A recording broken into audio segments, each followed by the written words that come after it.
Bom, agora vamos falar a respeito de uma outra cura realizada por Jesus. Mas uma cura da qual ele não estava participando, ele não estava curando ninguém. É a cura da mulher que tinha um fluxo de sangue.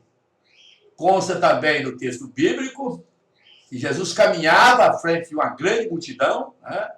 Já havia saído às primeiras horas da manhã de uma determinada cidadezinha, caminhava para outra, e no meio do trajeto, ele olha para trás e fala para os apóstolos, que ficavam ao lado dele. Os apóstolos caminhavam ao lado de Jesus. Ele, quando tinha que falar alguma coisa, ele se dirigia aos apóstolos. Então ele volta a cabeça para a retaguarda e pergunta aos apóstolos: alguém me tocou? Disse Jesus. E Pedro, que era o mais chegado, era um apóstolo que vivia ao lado de Jesus, disse: mas Senhor, não sabemos quem o tocou. São muitas pessoas e elas estão acotoveladas ao lado do Senhor, tocando as suas vestes. Todos aqui estão tocando as suas vestes. É difícil identificar uma pessoa que tenha tocado quando muitas pessoas tocaram. E Jesus falou assim: alguém me tocou de um modo diferente, disse Jesus. Alguém me tocou de um modo diferente, porque eu senti que saiu algo de mim. E continuou caminhando. Foi quando uma senhora se prostra à sua frente, se ajoelha e diz: Senhor, fui eu que o toquei. Eu tinha um fluxo de sangue inestancável e agora estou curada. Toquei nas vestes do Senhor e eu agora estou curada. E Jesus então diz para ela: vai que a tua fé te curou. O interessante dessa passagem bíblica, dessa cura, é que Jesus não estava curando. Às vezes ele parava e realizava várias curas, mas nesse caso não, ele não estava curando. Ninguém havia pedido nada, havia solicitado nada, ele simplesmente caminhava à frente da multidão. Quando essa senhora tocou as suas vestes, que estavam inteiradas de energia, e ao tocar as vestes, ela subtraiu de Jesus as energias necessárias para curar um fluxo do sangue inestancável, que ela tinha vários anos e tinha sido considerado incurável. É importante observar que Jesus esperou: vai que a tua fé te salvou. Essa frase se junta uma outra da qual ele diz: se tiverdes fé, podereis transportar montanhas.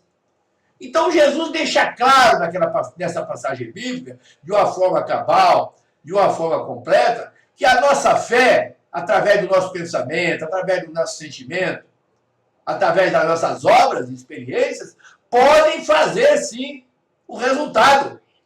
E ela obteve esse resultado ao tocar nas vestes de Jesus e certamente pediu: Senhor, cura-me.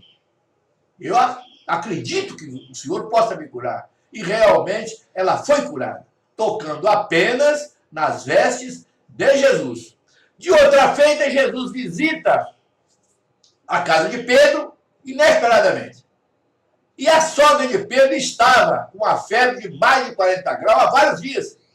Uma febre quase incurável. E quando Jesus toca os pés dos primeiros degraus da casa de Pedro, a sogra de Pedro é curada. A febre passa totalmente.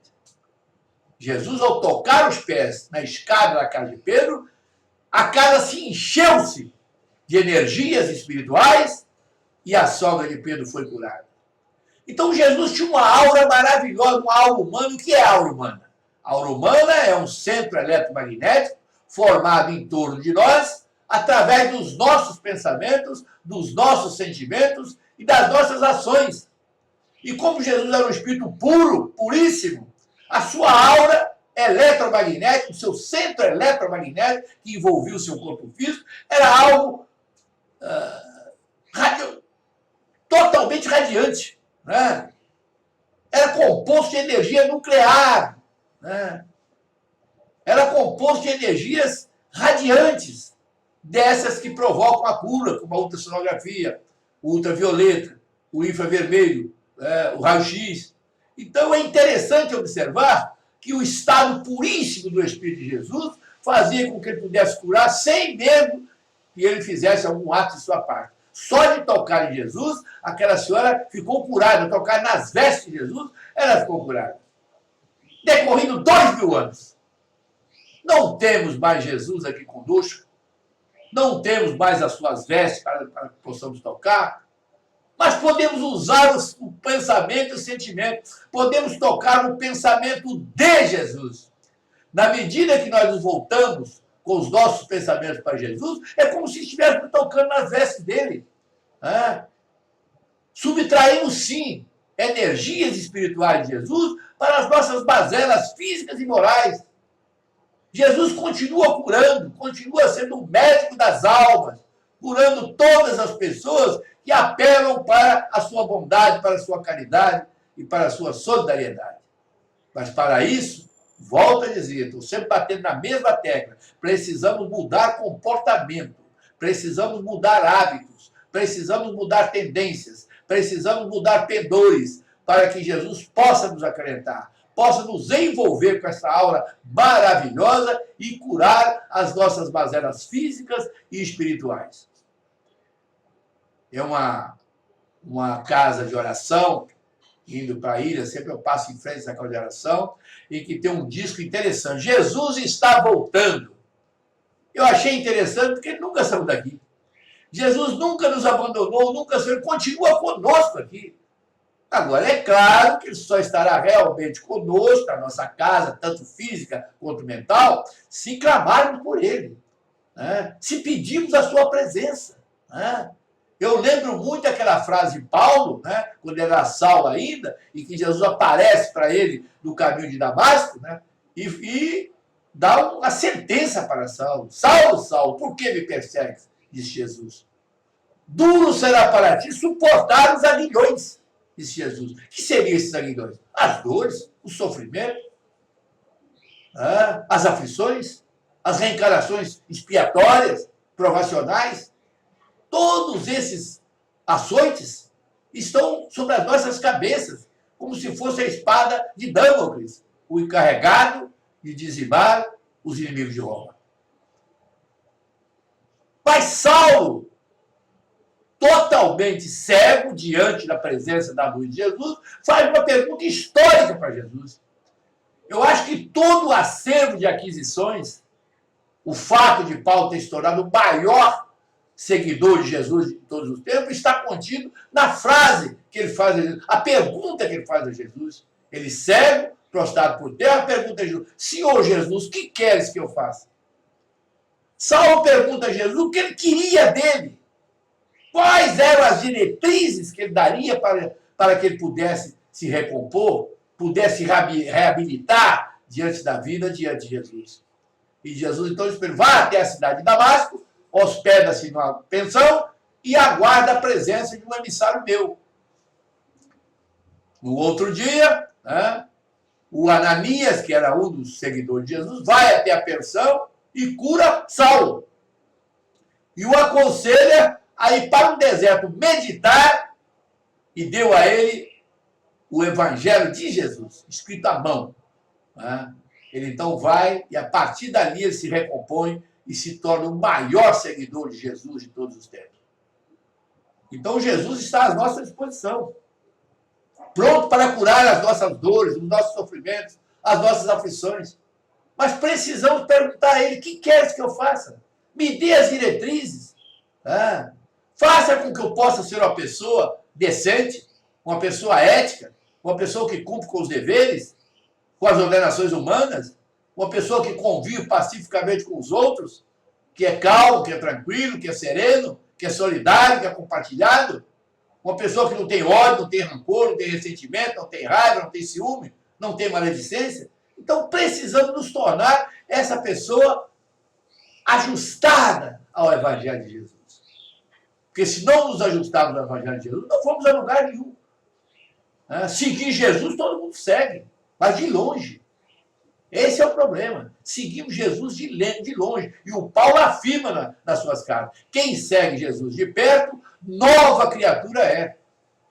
Então, quando nós nos propomos a seguir Jesus de perto, automaticamente nós recebemos recursos para que possamos continuar, mesmo com dores, mesmo com aflições, com todos os problemas, com os sofrimentos, nós aguentamos tudo, como diz na gíria, aguentamos o tranco e vamos em frente.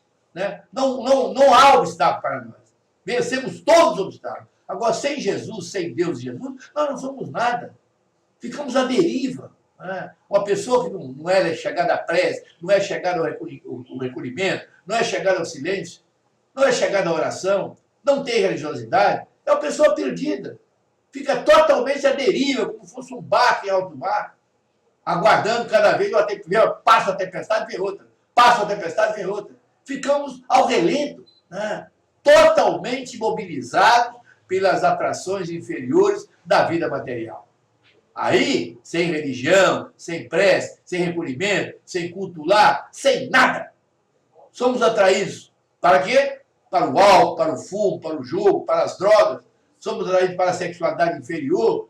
E aí ficamos na retaguarda da vida. Como disse o próprio Jesus, ficamos na retaguarda da vida, onde há sempre dores e ranger de dentes. Todas as nossas dificuldades são atrações. Nós atraímos essas dificuldades. Não existe por parte de Deus nenhum tipo de punição, nenhum tipo assim de discriminação por parte de Deus. As pessoas são tratadas igualmente por Deus, por Jesus e pelos irmãos espirituais. Ninguém está desamparado. Todos nós temos um guia espiritual, todos nós temos amigos da espiritualidade, temos a nossa parentela familiar, né, que está do nosso lado, que nos ajuda diuturnamente, mas precisamos fazer jus a isso. Temos que apresentar algum tipo, né, de esforço de nossa parte. Sem esse esforço, não é possível. Essa senhora que foi curada, ela toca as vestes de Jesus e certamente pediu: Senhor, eu acredito, eu creio que você possa me curar. E ela foi curada apenas tocando as vestes de Jesus. E ele então pergunta: alguém me tocou? Ele disse: mas Senhor, muitas pessoas o tocaram, desde que você saiu de tal lugar até aqui. Mas alguém me tocou de modo diferente. Muitas pessoas tocaram Jesus, mas aquela senhora tocou de uma forma diferente e foi curada pelo maior dispensador de bens eternos.